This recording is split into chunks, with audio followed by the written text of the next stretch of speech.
So it's errors like this I'm glad to be a coin collector. But you don't have to be a coin collector to know exactly what it is.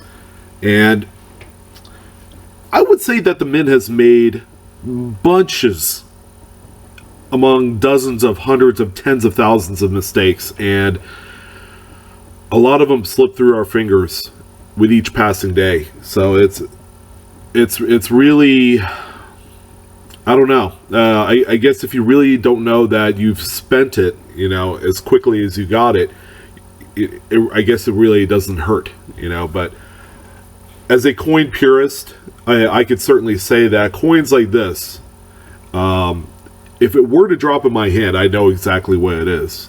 Okay, and if I were a new collector, being in the hobby 3 to 6 months, no doubt about it, would I know what it is, because by then I'll know exactly when they stopped making silver, when they began making copper nickel clad coins, which is what you see typically in today's change, with the exception of the Lincoln Cent, which is a copper coated zinc. So when this one came across the auction block through Great Collections, and by the way, it's auction number 549175, and as you saw at the beginning of the video, the title states this coin sold for nearly $8,000.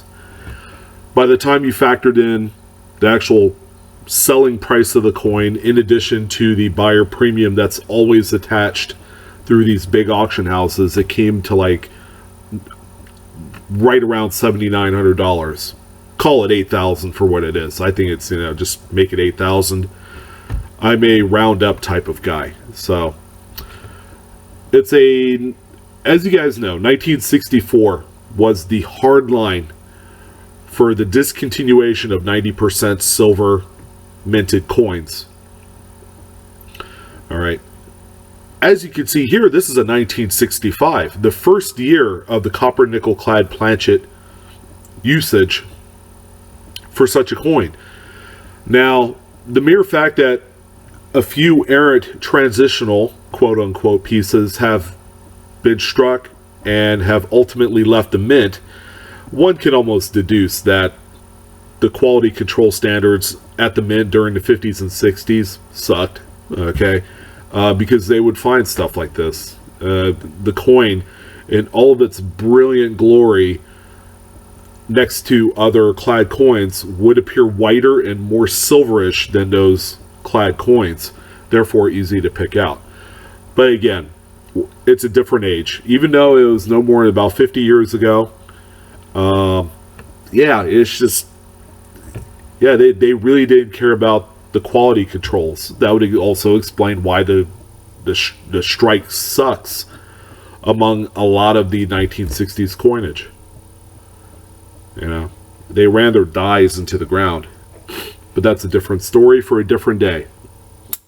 So these transitional off-metal errors, and it's not just a quarter. We see it also in the half dollars. There have been 1965 and 66 Kennedy half dollars struck in 90% glory, silver. There are Roosevelt dimes the same way. 64 was the last date. There have been some 65s that have been discovered struck on 90% silver planchets. And they sell for a lot of money. The quarter, this one sold again for $8,000. It was slabbed as a way of authenticating it. That's what I would do, because an error of this type is certainly one that is highly treasured among error collectors. Even though there are enough of them out there to fulfill demand, there are some of those upper echelon collectors that want to hold and keep, 3 or 4 examples, which pretty much takes a lot of them out of the marketplace for regular collectors like you and I. And it keeps the price nice and lofty also. I don't see these coins, unless there is a wine barrel full of them somewhere that all of a sudden was to become discovered and then sent to auction into tens of thousands.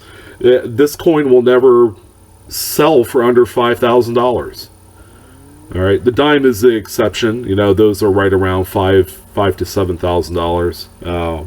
But in any case, is it reasonable to find this in pocket change? Probably not. Your best bet is going to be going through